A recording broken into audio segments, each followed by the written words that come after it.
Hello, everyone. Hope you're having a fantastic day.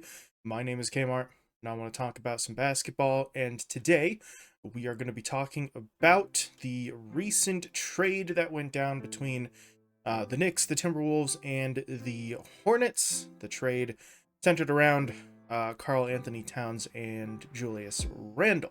So, in case you didn't know, trade went down. Knicks, Timberwolves, and Hornets all got together to facilitate a three-team trade in terms of who got what. The Knicks got Karl-Anthony Towns. The Timberwolves received Julius Randle, Donte DiVincenzo, and a protected first-round pick from Detroit.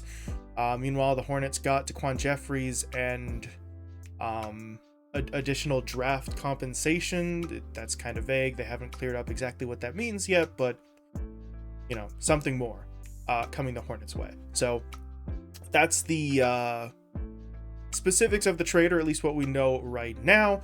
What I want to talk about here is not comparing the stats of the players involved. I feel like that's been done to death from people who reacted to this trade when it happened. What I want to talk about here is the potential reasonings for why this trade happened from these two teams, because this trade is certainly an interesting one, and one that could work out for both sides, but one that I'm not 100% sure was necessary for the teams involved. So let's take a look at why I think the teams went through with this trade in the first place, and we'll just sort of go one by one for the teams involved here, beginning with the team that gets arguably the biggest name out of this trade, and that is the New York Knicks.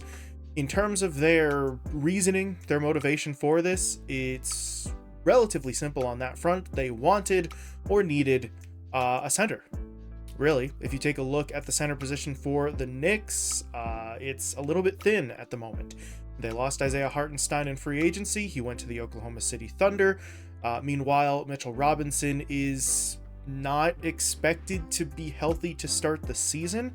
I don't know exactly what they're looking at in terms of his timeline. I think there was a tweet or an article I saw that mentioned a return sometime in maybe December even. So if there's that much uncertainty there, it's definitely clear he's not going to be, ready for opening night. So if you're looking at the center position for the Knicks, you were down to Jericho Sims and maybe some combination of either Precious Achiuwa or Julius Randle playing down a spot at the 5 instead of the 4. And that's something that the Knicks obviously were not comfortable doing. All right, they did not want that to be their solution.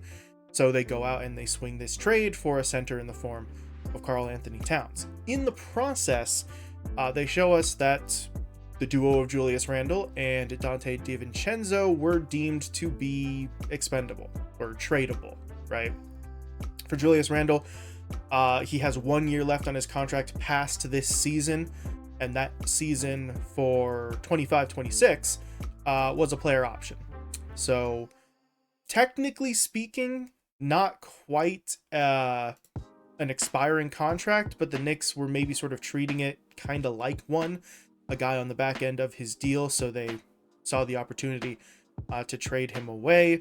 Meanwhile, on the DiVincenzo front, the Knicks presumably felt pretty comfortable in terms of the guards that they had on the roster and guys they were comfortable handling the ball, right? Jalen Brunson, obviously the first guy on that list, but also Mikal Bridges, just acquired. I know technically he's listed as a small forward, but he kind of plays maybe a little bit of combo 2-3 in terms of his position, but he's another guy the Knicks presumably would feel comfortable with running their offense. And if you have two-star players like that, someone like DiVincenzo becomes, again, expendable or tradable.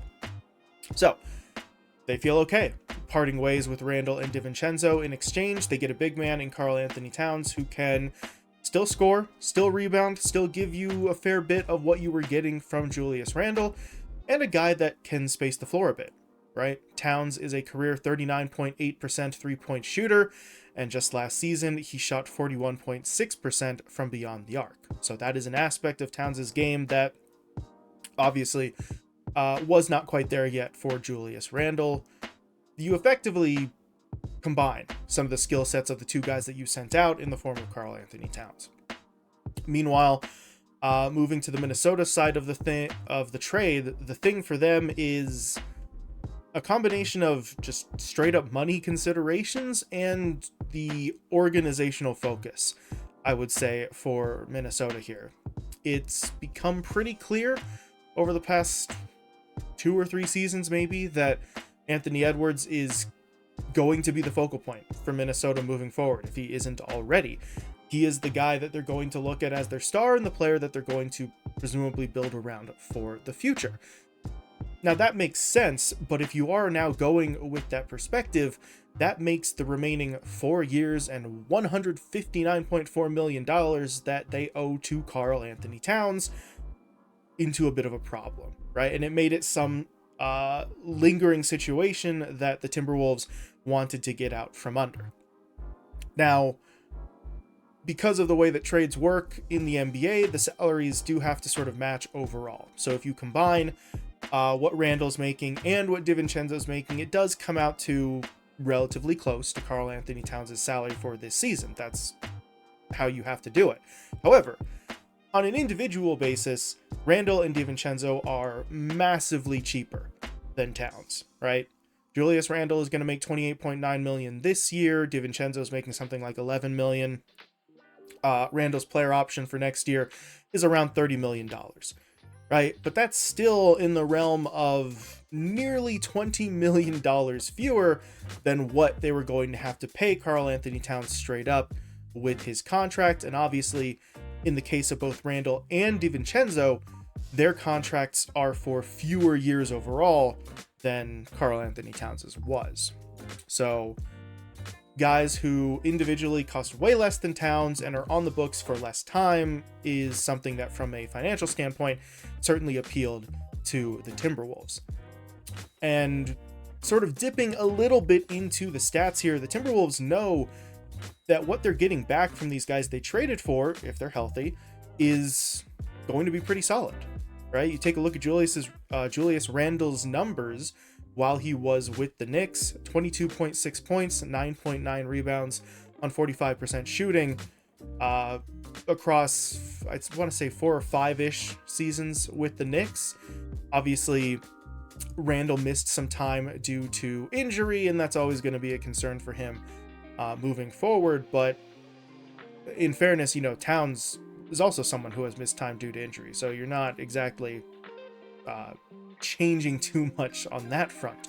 Meanwhile, for DiVincenzo, bounced around the league a little bit, but in his 1 year with the Knicks, he did come out as a relatively solid scoring option. Averaged 15.5 points per game on 44.3% shooting from the field, and very importantly, shot 40.1% from 3.